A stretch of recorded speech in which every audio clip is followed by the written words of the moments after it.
Mexican-American War, one of the things we said that after that war it kind of threw this question of slavery out into the open, right? Because we've got all this new territory that we stole from Mexico, and the determination was going to be slave or free, right? That Missouri, or the Compromise of 1820 line ran out, that imaginary line.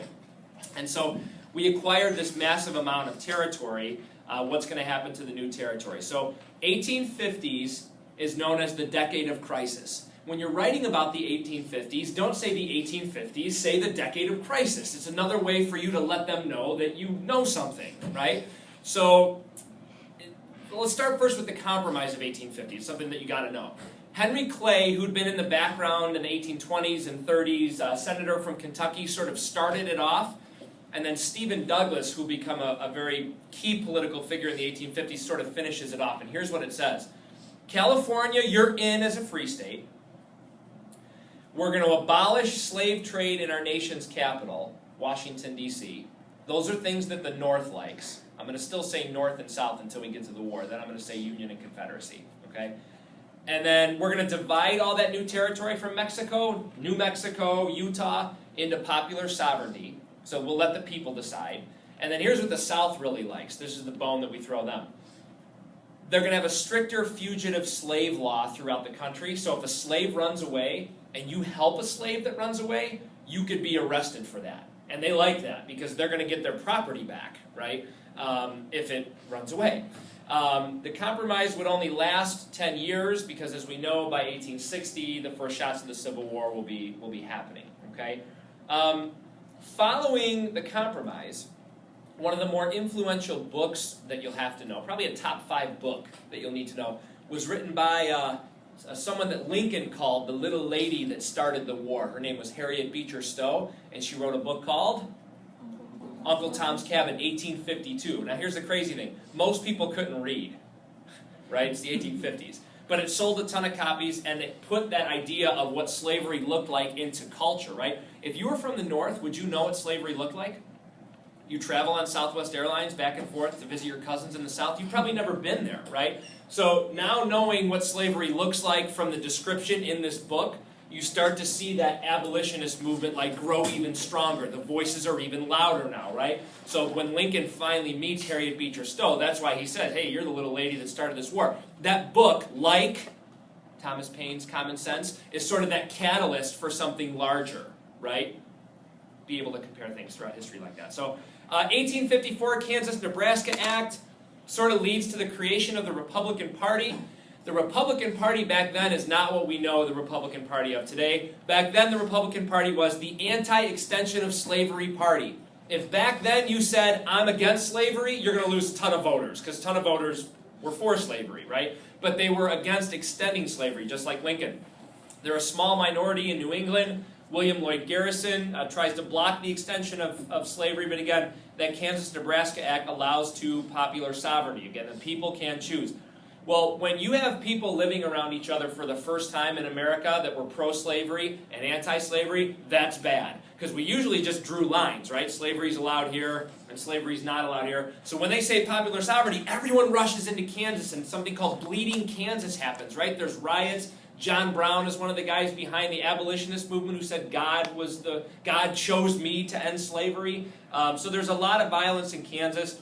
The Lecompton Constitution in 1855 said that Kansas was going to be anti-slavery. People ignored it.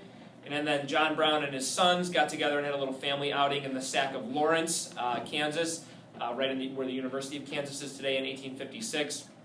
You get the caning of Charles Sumner in the Senate. Anyone remember that? Preston Brooks beat Charles Sumner over the head in the Senate. Sort of this ultimate sign of division that, like, if our leaders and senators can't get along on the issue of slavery, like, how are we supposed to get along, right? So the caning of Charles Sumner by Preston Brooks after he gave this pro-slavery speech, or anti-slavery speech, in the Senate. Another party that kind of pops up, we mentioned the Republicans, the Know-Nothing Party, we don't know anything. Third party group, they're anti-immigrant. They're mostly, the German and Irish are coming into the country and competing with people for jobs, so they want to keep these people out. The Know-Nothing Party said that we want to keep America for just Americans, right? So an anti-immigrant group basically during that time. So Presidents that are dealing with this stuff during the time, 52 Pierce, 1852 to 56, and then Buchanan, 1856 to 60. They were both Democrats, didn't really address the issue very much. It just kind of snowballed throughout the 50s. We know one of the top 3 Supreme Court cases that you'll have to know, Marbury versus Madison, Brown versus Board of Education, 1954, and Dred Scott versus Stanford, 1857, basically says that slavery could be open to anywhere. Because Dred Scott, remember, he moved and then he had to be returned to his master, and slaves were upheld in the Supreme Court as property. 1857, Dred Scott. What do you need? What do you need? The Dred Scott versus Sanford? Stanford. Yeah. The Dred Scott case in 57 would be all that you need. In 1858, I'm still going chronologically, the microcosm of the larger debate takes place in our own state of Illinois for the Senate seat, and it happens between Stephen Douglas and Abraham Lincoln. Douglas wants popular sovereignty, right? He's Mr. Popular Sovereignty, let the people decide. Lincoln says we either have to be all slave or all free. Well, Stephen Douglas kind of loses credibility because Lincoln throws it back in his face, and he goes, well, can a slave state then vote to eliminate slavery? Right? Popular sovereignty. What if Georgia just said, we don't want slavery anymore, right? So the South freaks out, and they don't like Douglas very much. Again, Lincoln ends up winning the election, and will go on towards this march to the presidency in 1860. So Douglas wins Missouri and Delaware. In 1859, my good friend John Brown and his boys are back. They go to Harper's Ferry, Virginia, and they raid the federal arsenal where all the weapons were. They hang John Brown as a traitor, someone who committed treason against his country. His plan was to just steal weapons and give them to slaves. That would fix the scenario, right? Slaves just need weapons to fight back. So he tried to take all the weapons that the government had. Didn't work. And eventually he was given sort of like a hero's death, right? Like a 21-gun salute. Not the Green Day song, but like the 21-gun salute. Like that you would give like a military hero, and the South's like, what? This guy's a murderer. This guy's a treat. Like, why? So he becomes a very controversial figure even after death in the way that they treat his funeral. Obviously, the straw that breaks the camel's back is the election of Mr. Anti-Extension of Slavery Lincoln in 1860, and that sets off 2 different waves of secession. The first wave of secession happens when Lincoln is elected. That's your Deep South: Mississippi, Louisiana, Alabama, Georgia, Florida, Arkansas, and our good friends South Carolina. They're always the first, right? South Carolina touches it off, and then the rest of the Black Belt states follow. After the first shots are fired at Fort Sumter, and Lincoln tries to take back this federal fort from South Carolina, then a new wave of secession comes through, right? Like that's your Carolinas, Kentucky, Tennessee, Arkansas, right? That next group will then. So 11 states in total. So T-chart, right? Advantages and disadvantages. North, more people, 3-to-1, basically. So population. Was Lincoln more anti-slavery or against the extension of slavery? Lincoln always said he was against the extension of slavery. Eventually he thought that slavery could not exist anymore, or the country had to be all slavery. But we couldn't keep playing this balance. Now during the war, when you listen to Lincoln's speeches, when he starts talking about the dead at Gettysburg and they can't have died for no reason, right? These dead shall not have died in vain. He switches the goals of the war to keep the Union together to ultimately what? Make slavery extinct. You got it, right? So, but again, Lincoln's going to isolate himself. If he says this before he's elected, no one's going to vote for him because half the country is pro-slavery, right? So he's a politician. He tries to play this middle ground in order to get the votes, and then once the war starts, the goal of the war becomes not let's just get this thing back together, but let's see if we can abolish slavery along the way. Fair enough? Okay. So North has more people. They have all the industry. They have all the railroads. They have a much better economy. They have got all the factories. They've got all the ports, right? Boston, New York, the big cities on the Northeast. So they've got all the economic advantages. They've also got trading partners. The South has better generals. All the military schools were in the South. Even today, if you want to go to Army, Navy, whatever, they're in Maryland. They're in the South, right? They're fighting a defensive war, which is kind of nice because it's their home turf, right? All they have to do is just defend the Union from coming into the Confederacy. And they're much more motivated to fight. They're fighting for their way of life. They're fighting for their economic cause, which relies upon slavery. So inside the war, here's all you need to know. Battle-wise. First and second Battle of Bull Run, I see that come up on the test every now and then, basically proves that the North isn't expecting this big fight, but they're going to get one. Okay, it catches the North off guard. Antietam, you want to know, it's the bloodiest battle of the war that gets McClellan fired by Lincoln as general. Okay, sometimes I see that. Gettysburg for obvious reasons, but it really isn't the battle, it's the speech that happens afterwards, right? And that's Lincoln's making the war more of a moral cause for a higher moral purpose. And then the cool thing about the Civil War is it begins and ends in the same guy's backyard. So the Appomattox Courthouse is very close to where the first shots were fired, and the final piece is settled at Appomattox Courthouse in the state of Virginia. Okay, one of those Jeopardy-like facts. Big thing during the war, though, of course, is that 1863 Emancipation Proclamation, where Lincoln frees the slaves, but only in the border states. So don't let your little brothers and sisters think that Lincoln is some hero, because border states aren't going to let their slaves just go, right? But again, Lincoln can't free slaves everywhere because the Confederacy isn't going to listen to what Lincoln is saying anyway, right?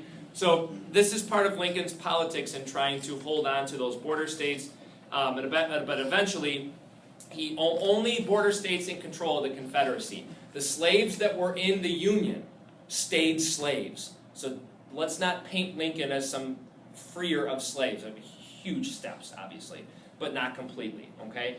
And again, Emancipation Proclamation also signals this higher moral purpose for the war. What's going on during the war? Women are taking a really important role. Still, by society, treated as second-class citizens, but they're running the farms at home. They're becoming teachers. The teaching profession was mostly male-dominated to that point, and nurses during the war as well. They take care of the wounded, but starting to legitimize those teaching and nursing professions, which today are mostly females, right? That transition happens during the Civil War. Lincoln also extends some of his power during the war. Suspension of civil liberties. Lincoln suspends habeas corpus, which in Latin means bring the body to the courtroom, meaning they can just arrest you and bring you in and not give you a reason. It was challenged in court. It was called the Ex parte Milligan case, and it upheld the civilians being tried in border states. So the Supreme Court was on his side on that one, but he can't lose the border states. So ultimately, the war comes to a close in Virginia, and we enter the dark and murky days of Reconstruction. The big question with Reconstruction is, how are we going to put the nation back together? Lincoln offers the most forgiving plan, meaning readmit them right away. We must be friends, not enemies, he says in his second inaugural address. But Lincoln's killed, and so Johnson is the one that has to sort of take over Reconstruction, right? So he honors a lot of Lincoln's beliefs, but he comes up with this thing called the 10% plan, if you remember that. And that's if 10% of the people in a state swear an oath to the United States, the whole state gets back in. Well, that seems awfully low. 50 or more would be a majority, right? So the idea was to make it as loose as possible. Do you think you'd get 50% of people in South Carolina to say, I want to be back part of the Union after they just fought this war? No way, right? So let's get them in as quick as we can. Let's get our 10% and we'll get rocking and rolling. So he's pushed by radical Republicans, Charles Sumner, Thaddeus Stevens. Radical Republicans are offering a whole different view of how to put this thing back together. Ultimately, the big things with Reconstruction are 13, 14, and 15. You've got to know those amendments. 13 abolishes slavery, 14 establishes equal rights across gender, race, etc., and 15 was all men can vote. Amazing in this country that we said that in 1868 all men could vote, black men at that, and women still aren't voting until 1920. Amazing. Johnson and Congress never got along. Didn't pass many things through. He vetoed a lot of legislation. He was impeached but not convicted, Bill Clinton. Impeached but not convicted necessarily. And the U.S. turns to Ulysses S. Grant, their war hero, to kind of take them through Reconstruction. Grant works better with the radical Republicans. He opens up a Freedmen's Bureau to try to help those in the South with schools and hospitals. But as we know, Reconstruction, African Americans might have it worse than they did during the war. They're forced into something called sharecropping, right? Very hard for them to make money off of that, a very difficult lifestyle. tenant farming. In 1865 in Stone Mountain, Georgia, you have the birth of the world's first terrorist organization, the Ku Klux Klan, right? Don't mispronounce that or misspell it. You'll sound like an idiot. Ku, K-U, Klux Klan, not the Klu Klux Klan. That's what kids say all the time.